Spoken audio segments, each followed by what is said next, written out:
Hello, I'm Casey Priadner, and I'm going to talk to you about fire extinguishers. Fire extinguishers have been used to help battle small confined fires for years now, all across the world.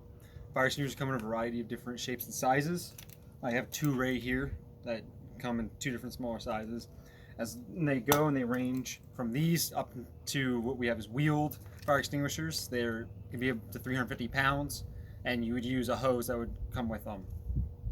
Overall, fire extinguishers come in one of 5 classes, and this one happens to be an ABC. It's a multi-purpose, but overall, fire extinguishers come in one of 5 classes. There's a class A, which is your combustible solids. It's your ordinary combustibles, everything from wood to plastics and cloth and rubber.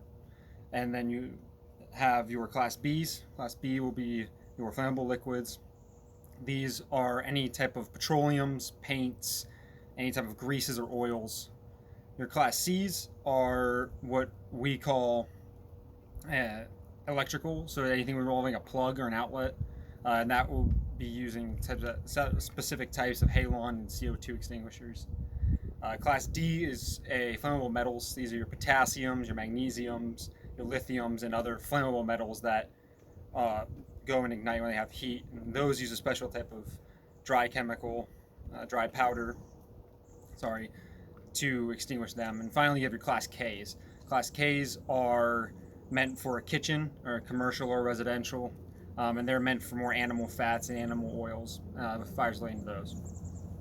Overall, sort of the anatomy of a fire extinguisher, you have your tank. On your tank, you'll have an instruction spot where it says in part of it what type of extinguisher it is. Some of them have helpful little pictures, or they'll have symbols to help show you what they are. Like I said, this is an ABC multi-purpose. Moving up from there, you'll have your gauge, which will read out what your pressure is. You want it always in the green zone. You have your handle and trigger assembly, and then your nozzle. Overall, fairly simple to operate. There's an acronym we like to use called PASS, which is pull your pin.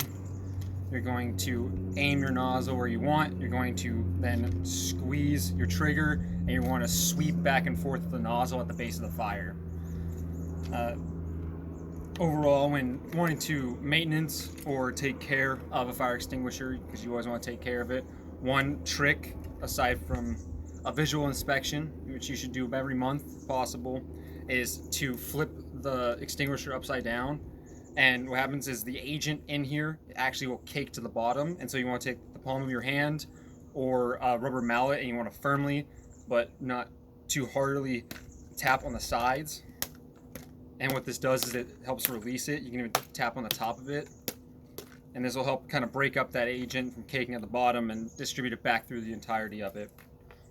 And so aside from that, visually inspect your fire extinguisher for any damage. If there's any physical damage or any type of corrosion on it, you need to go and get it tested by a certified professional. Additionally, a lot of them will have tags on it. These are service tags. You can go and you can look at your service tag, see when it was serviced.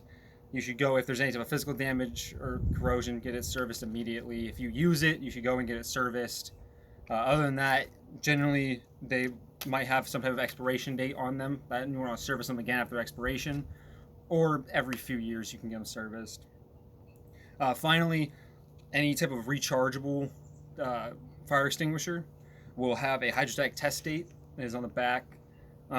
This means that the ball has been properly tested to maintain pressure and hold pressure, and generally you want to get these retested on the hydrostatic test every 5 to 12 years.